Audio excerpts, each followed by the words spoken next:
Bonjour à tous, c'est l'actu, le live de 12h30 sur Géopolitique Profonde.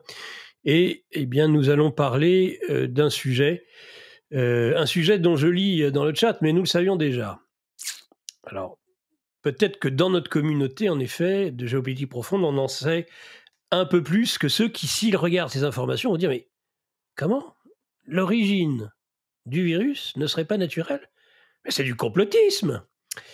Alors évidemment, pour nous, ça paraît simple. Enfin, c'est que ça ouvre plus de questions que ça ne clôt le sujet, tout de même. Oui, il est plus que probable, selon le nouveau directeur de la CIA, que le virus ne soit pas d'origine naturelle. Bon, donc ça veut dire qu'il est d'origine surnaturelle.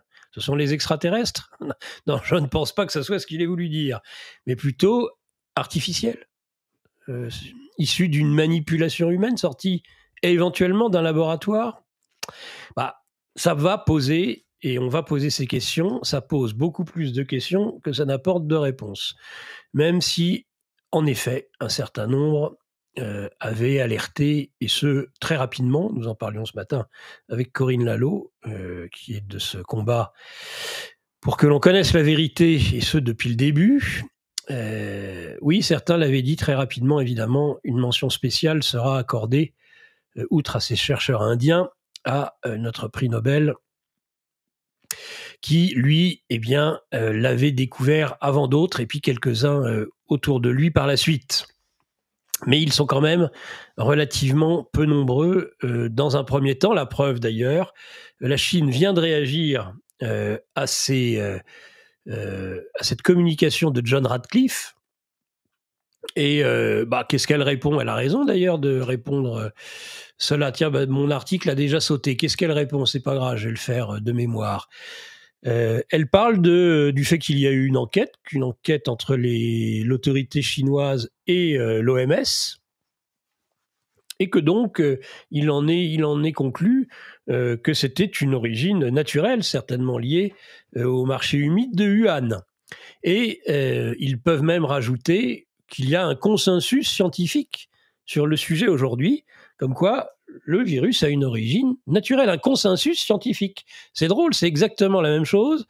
Ce que dit la Chine, ce que disent les Chinois pour se protéger aujourd'hui de ces révélations, eh bien, c'est exactement ce qu'on a entendu pendant des années sur l'ensemble des plateaux, l'ensemble des médecins de plateau, des médecins conflits d'intérêts. On pourrait mettre là, vous savez, des sortes d'affiches sur la tête un petit peu partout, sur le corps, de tous les conflits d'intérêts, de toutes les sources de financement dont ils ont bénéficié, qui ont un lien direct ou indirect avec cette affaire, que ce soit quant à la maladie en elle-même, ou plutôt le virus, ses transformations, que les ultimes conséquences pour s'en protéger, que sont les injections. Donc des conflits d'intérêts, ils n'ont que ça. Et il nous explique aujourd'hui d'ailleurs qu'il faut se préparer à l'impossible, à l'improbable. Difficile quand même de se préparer à l'impossible, parce qu'il y aura nécessairement, à les entendre, d'autres virus de ce type. Donc on aimerait savoir, ces autres virus, s'ils nous viendront d'un pangolin ou s'ils nous reviendront à nouveau d'expériences financées d'ailleurs autant par les États-Unis, par la Chine, en particulier aussi par quelqu'un qui finance l'OMS à grande hauteur, qui n'est autre que Bill Gates. Donc, nous allons évoquer ce sujet dans un instant, non sans vous avoir rappelé tout d'abord, évidemment, venez nous rejoindre, Géopolitique Profonde. C'est le magazine de janvier, et en janvier, nous avons, elle est facile, Claude Janvier, que nous avons lu ce matin, comme permanent, hommage au peuple syrien. Excellent article, dans lequel il approfondit ses propos sur le sujet. La CIA au cœur de la Silicon Valley. Tiens, on parlait de la CIA, vous avez Laurent Ozon, qui développe ce sujet extrêmement intéressant. Il avait déjà fait un article sur Peter Thiel, qui évoquait en partie, tout du moins, ce sujet. J'avais eu la chance de l'inviter, de l'interviewer il y a quelques mois sur ce sujet. Autant de podcasts que vous pouvez retrouver évidemment sur le site de Géopolitique Profonde, comme d'ailleurs sur les réseaux, dont X.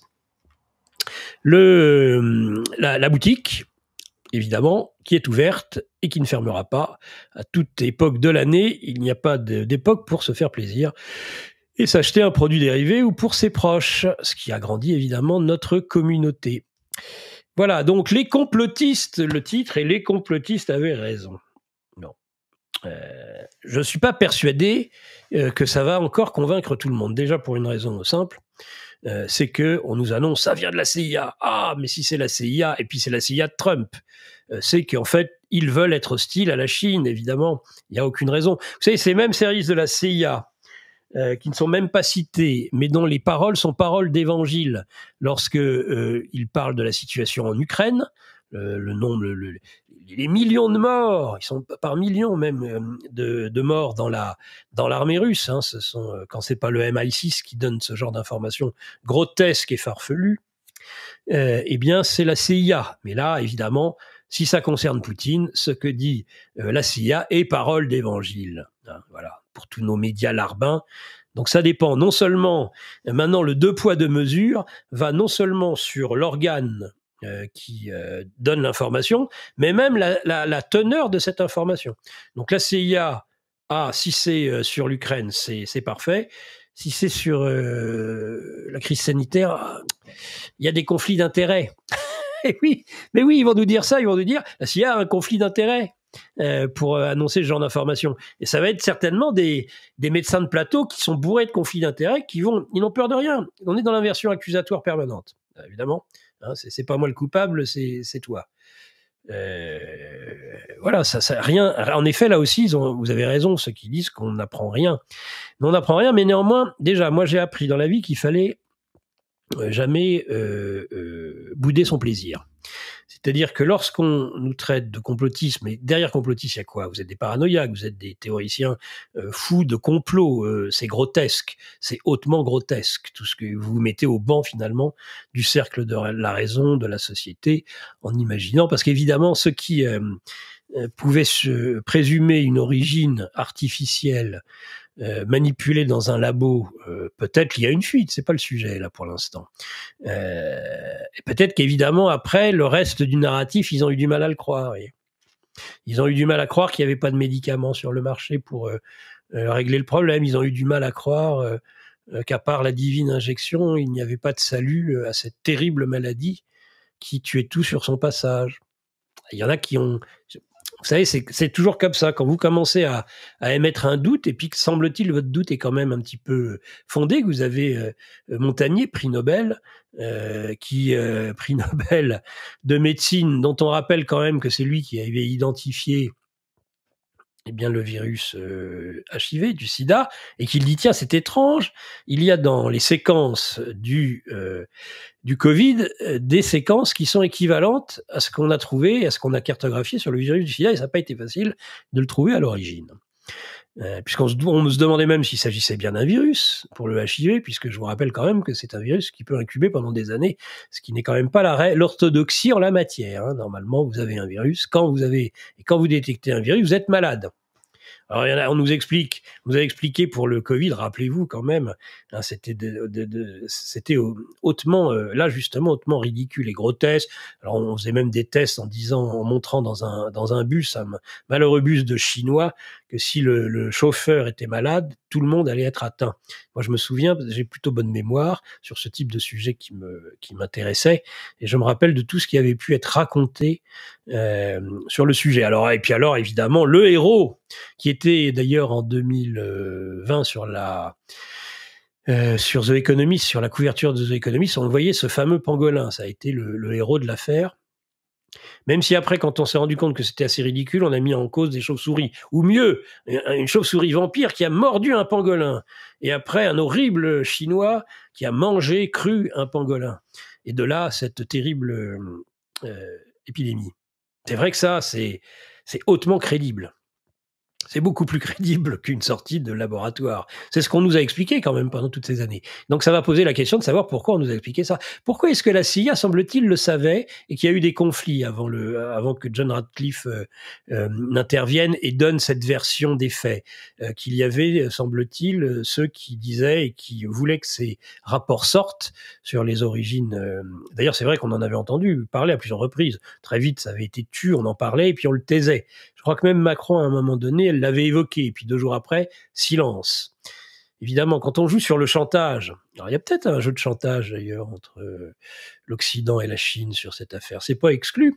Et qu'il souffle le chaud et le froid, et qu'on en soit encore là, et que demain, un article scientifique financé par les mêmes nous explique que non, il se trompe complètement, la CIA, c'est bien une origine naturelle. La question qu'il faudrait se poser quand même, c'est pourquoi cette unanimité, comme quoi c'était naturel, et là, pratiquement une unanimité de l'inverse. Comment le consensus scientifique pourrait s'inverser à ce point?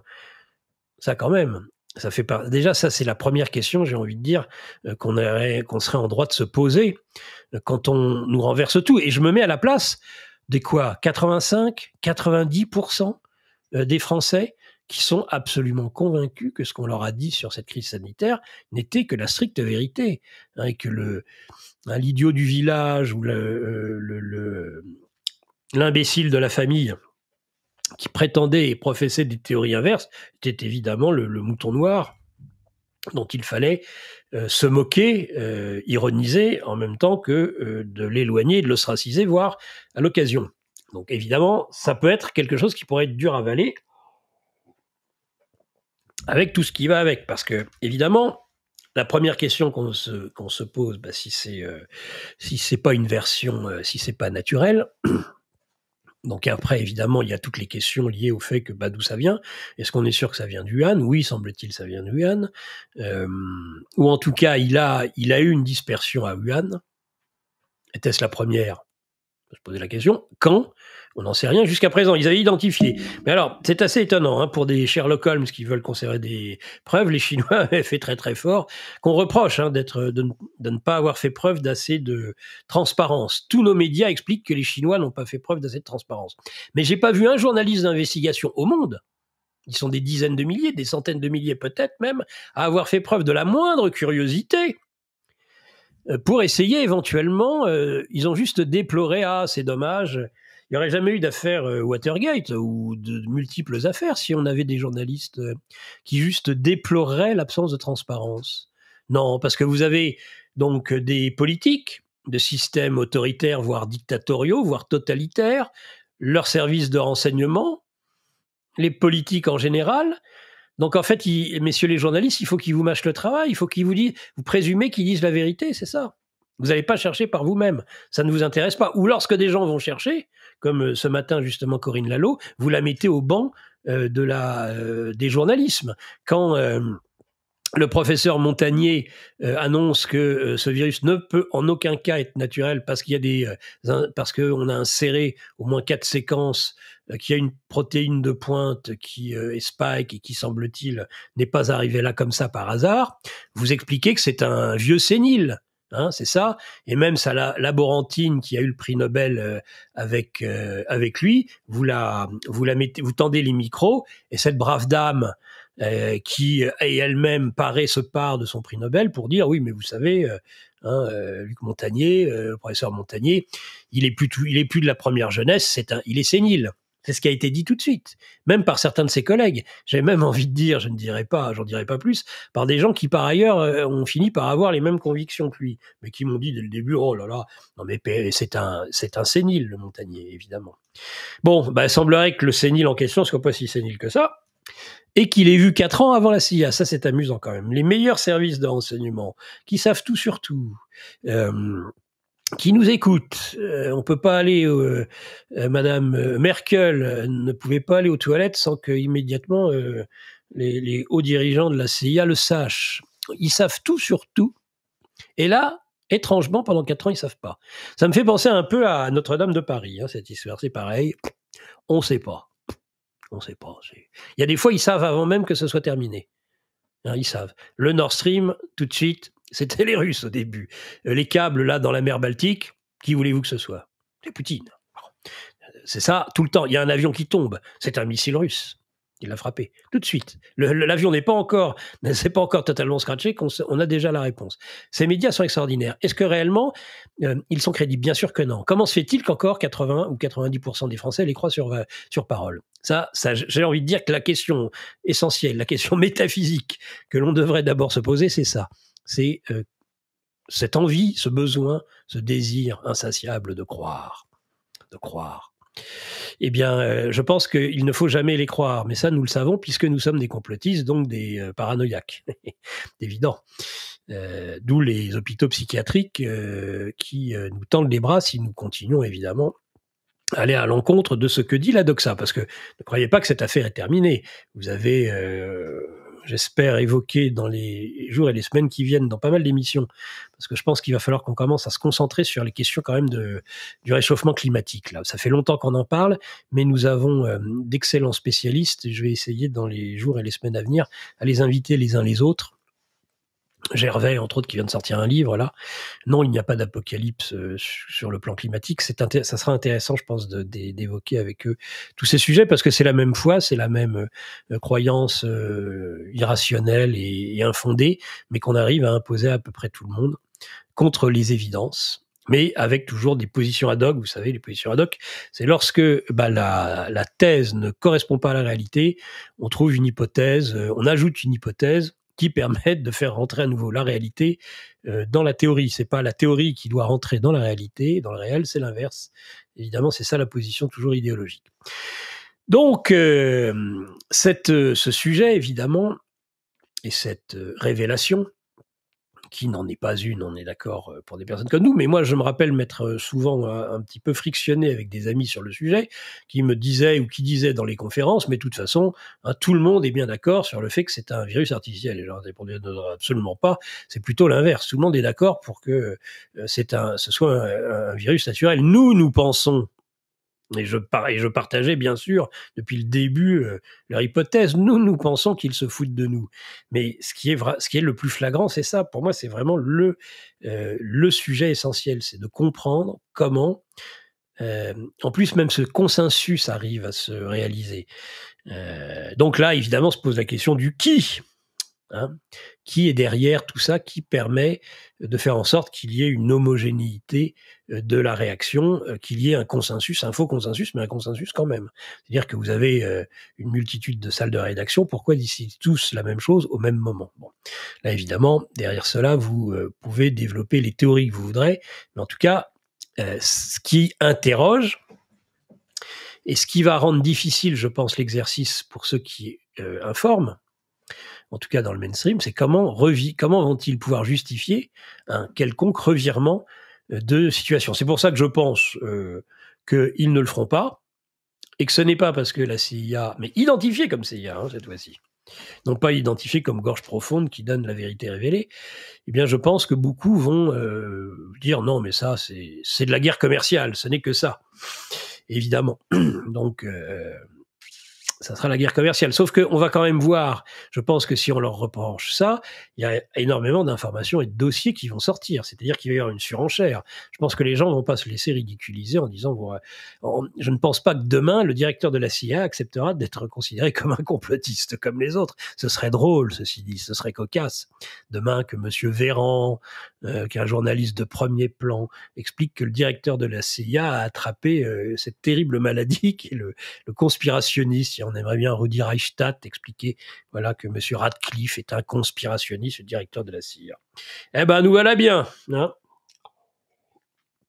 Nous voilà bien. Alerte Info.